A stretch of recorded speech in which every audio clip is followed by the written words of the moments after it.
Hi dear student, आज आपके साथ synonyms antonyms from English vocabulary part का एक लेक्चर लाए हैं और कुछ इम्पोर्टेंट वर्ड लाए हैं जिसका सिनोनिमस और एंटोनिमस भी इम्पोर्टेंट है, जो हर एक टेस्ट में आते हैं। बहुत जो 1 से लेकर 17 ग्रेड तक जो सिनोनिमस वो आते हैं, उनमें से कुछ वर्ड हमने लिए हैं जो यहाँ पहले कई टेस्टों में आ चुके हैं। जिसमें पहला वर्ड है डिबॉच।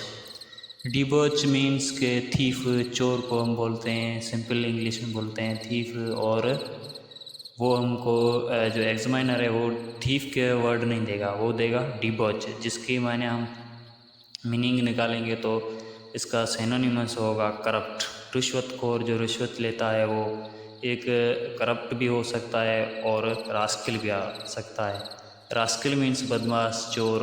रिश्वतखोर जो लेता है, रिश्वत लेता है वो। तो डिबॉच की मीनिंग क्या हो, सिनोनिमस क्या होगा, करप्ट, रास्किल, ये दोनों वर्ड आ सकते हैं। तो ये होगा इसका सिनोनिमस। और एंटोनिमस इसका क्या होगा, इसका एंटोनिमस ज़ाहिर ही होगा आ गया, इसके उपतड़ होगा।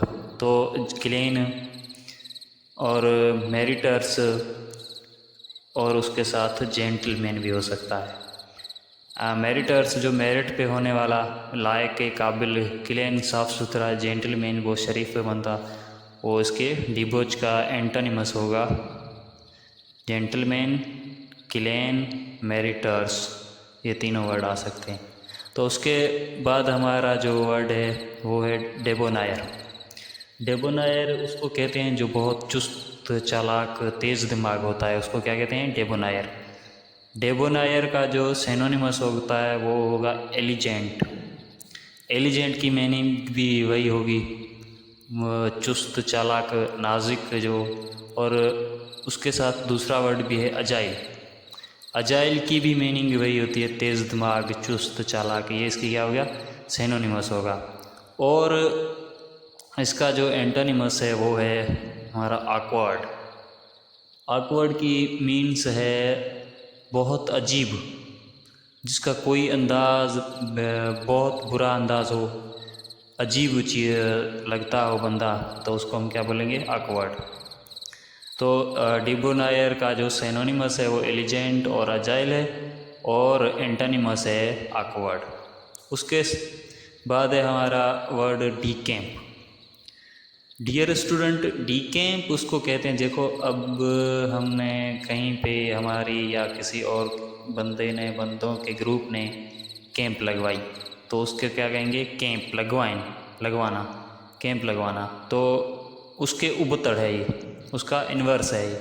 डी कैंप मीन्स लेफ्ट होना, छोड़ के जाना। तो डी कैंप कैंप से ही निकला है, उसके जो इन्वर्स है वो डी कैंप है। डी कैंप मीन्स छोड़ के जाना, तो इसका जो सिनोनिमस होगा वो होगा एस्केप, बच के निकलना, बात बात में निकल जाना, या उसका और कोई भी मीनिंग हो सकती, बच के निकलना, ये आप राइट कर लें। इसका सिनोनिमस है एस्केप। तो उसका एंटोनिमस ज़ाहिर ये होगा इंटर मीन्स के दाखिल होना। डी कैंप मीन होगी कि बच के निकलना या निकल जाना, या वो अपनी जो अपनी जगह है वो छोड़ जाना, पहले वाली जगह है वो छोड़ जाना। तो उसकी इन्वर्स का होगा इंटर होना। ठीक, डी कैंप का जो हमारा सिनोनिमस है वो है एस्केप, और उसका जो एंटोनिमस है वो है इंटर होना। उसके बाद हमारा वर्ड है डेकोरस। डेकोरस बोलते हैं हम शाइस्ता, नरम मिजाज जिसका है, बहुत अच्छा लहजा है, हम बोलते हैं ना ये बंदा बहुत डेकोरस है, बहुत अच्छा है, शाइस्ता है, नरम मिजाज है, जेंटलमैन है। तो इसकी ज़ाहिर ये सिंपल मीनिंग क्या होगी, एक तो होगी जेंटल मीन्स शरीफ, और दूसरी होगी सीडेट। सीडेट की मीनिंग भी क्या होगी, शरीफ। उसके साथ वो दूसरा जो वर्ड है वो भी इम्पोर्टेंट है, क्या, इसके सिनोनिमस में तीसरा जो होगा वो है पोलाइट। पोलाइट मीन्स फजीलत वाला, अच्छा बंदा, शरीफ, तो उसको बोलते हैं पोलाइट। तो डेकोरस की सिनोनिमस हो गया, सेम मीनिंग होगी, सीडेट, जेंटलमैन एंड पोलाइट। तो इसकी जो डेकोरस की एंटोनिमस होगा वो होगा इम्पोलाइट, बेलिहाजा, गुस्ताख, बेअदब। इम्पोलाइट की मीनिंग क्या होगी, बेलिहाजा, बेअदब बंदा, गुस्ताख जो बंदा होता है उसको हम क्या बोलते हैं? इम्पोलाइट। यार this man is impolite means के उसका लिहाज है जो वो अच्छा नहीं है, उसका अंदाज़ अच्छा नहीं है, उसको बोलेंगे इम्पोलाइट। ठीक है, तो आगे वाला हमारा जो वर्ड है वो भी बहुत इम्पोर्टेंट है, रेडंडेंट, जिसकी मीनिंग है जो फिजूल बातें हैं, फिजूल चीज़ है, उसको बोलते हैं हम फालतू भी बोलते हैं। रेडंडेंट की मीन्स है, उसकी जो सिनोनिमस होगी वो होगी अननेसेसरी। अननेसेसरी जो हमारी फालतू चीज़ वही होती है जो गैर ज़रूरी होती है, उसको हम क्या बोलेंगे? अननेसेसरी उसकी सिनोनिमस होगी, और उसका एंटोनिमस होगा नेसेसरी, जो ज़रूरी चीज़ है, ज़ाहरी है। वो जो अजाया फजूल, उसकी एंटोनिमस क्या होगा, उसका इन्वर्स क्या होगा? नेसेसरी। एक तो नेसेसरी होता है, दूसरा एसेंशियल होता है जो तमाम ज़रूरी हो, और इनविटेबल भी होता है इसका वर्ड। तीसरा सिनोनिमस में इनविटेबल हो गया होता है, जिसकी मीन से होते हैं इस वक्त ही होने वाला, बरहक होता है, तमाम ज़रूरी, नेसेसरी, इसकी भी सिनोनिमस हो सकती है। तो उम्मीद है आपको ये बात हमारी समझ में आती होगी। तो हमारा आगे वाला वर्ड है सपल। सपल मीन्स लिचकदार, नरम, मुलायम, जिसको बोले हम, वो क्या होगा उसके? सपल की जो सिनोनिमस होती है वो होती है फ्लेक्सिबल। फ्लेक्सिबल मीन्स नरम, मुलायम। सेम मीनिंग है इसकी, सिनोनिमस है सेम मीनिंग, फ्लेक्सिबल, मुलायम, नरम।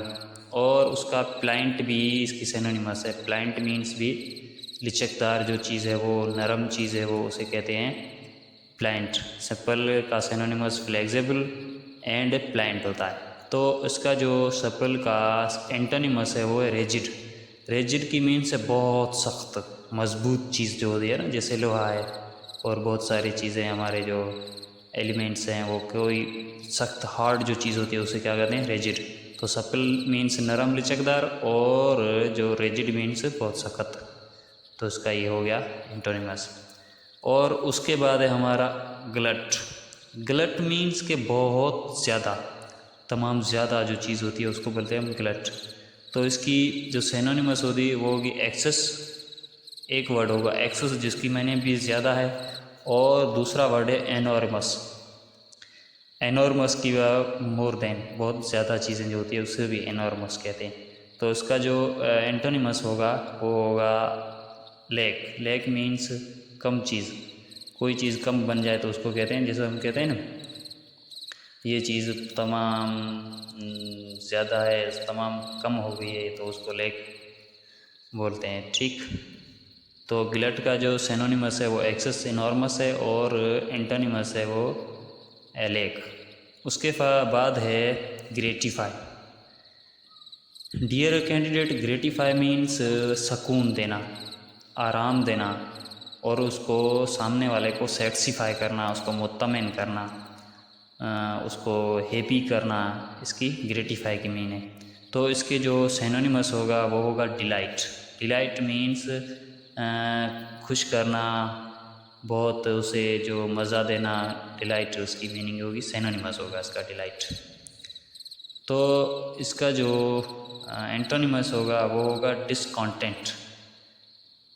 ग्रेटिफाई का जो एंटोनिमस होगा वो होगा डिसकॉन्टेंट। डिसकॉन्टेंट मीन्स नाराज़ करना, रंज करना, और इसको डिसग्रेंटल भी कहते हैं। डिसग्रेंटल मीन भी नाखुश करना, नाराज़ करना और रंज करना। ठीक, तो ग्रेटिफाई का जो सिनोनिमस होगा डिलाइट, एंटोनिमस डिसकॉन्टेंट भी आ सकता है और डिसग्रेंटल भी आ सकता है। ठीक है डियर, तो आगे वाला जो हमारा वर्ड है वो है जम्बूरी। जम्बूरी मीन्स कोई चीज़, किस चीज़ की खुशी बांटना, खुशियाँ मनाना, जम्बूरी की मीन्स होती है। तो किस चीज़ की जो हम बर्थडे सेलिब्रेट करते हैं तो उसको क्या कह सकते हैं? जम्बूरी। तो इसका जो सिनोनिमस होगा वो फेस्टिवल होगा, सेलिब्रेट होगा, विक्टोरी भी हो सकता है, विक्ट्री। तो हमारे जो चैम्पियन होता है, हमारा जो कप्तान होता है, वो जब गेम विन करता है तो उसको बोलते हैं विक्ट्री होगी इसकी। ये क्या है? इसकी सिनोनिमस है इसके जम्बूरी की, फेस्टिवल, सेलिब्रेट एंड विक्ट्री। ये तीनों चीज़ें किस में आती है? खुशियों का इजहार करना, खुशियाँ मनाना, तीनों वर्ड की मीनिंग है। तो इसका जो एंटोनिमस होगा वो होगा कंडोलेंस। कंडोलेंस मीन्स ताज़ियत करना, हमदर्दी करना, मातम परस्ती करना। देखो जहाँ खुशियाँ मनाना है उसका जो इन्वर्स होगा मातम परस्ती, ताज़ियत करना, उसकी मीनिंग एंटोनिमस होगी, जम्बूरी की एंटोनिमस होगी कंडोलेंट। ठीक, कंडोलेंस मीन्स हमदर्दी, ताज़ियत, मातम परस्ती करना। ठीक, उम्मीद है आपको ये हमारा लेक्चर पसंद आया होगा। अगर लेक्चर पसंद आया होगा तो हमारे चैनल को सब्सक्राइब करें और साथ बेल आइकन को प्रेस करें ताकि हर आने वाले वीडियो